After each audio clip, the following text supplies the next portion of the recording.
दोस्तों आज हमें ऊद शनाया जो हमारा है ये हमने मंगवाया फ्रांस से। तो मैं इसकी सील ओपन कर रहा हूँ। आप देख सकते हैं 5 केजी में है ऊद शनाया हमारा।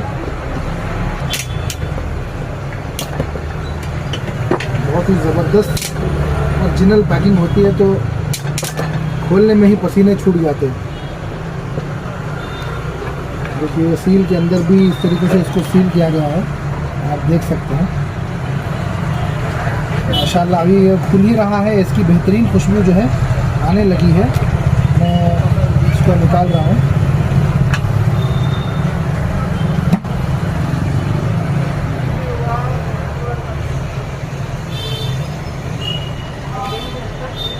और इसकी क्वालिटी आप देख सकते हैं। मैं अभी इसकी ऑयल की क्वालिटी आपको दिखा रहा हूँ।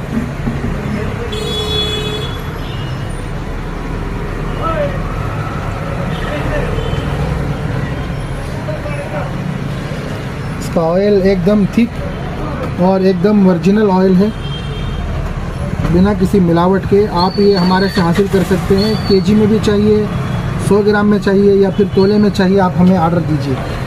और हमारे पेज को फॉलो और लाइक कर लीजिए ताकि आपको नई अपडेट हमारी मिलती रहे। अस्सलाम वालेकुम।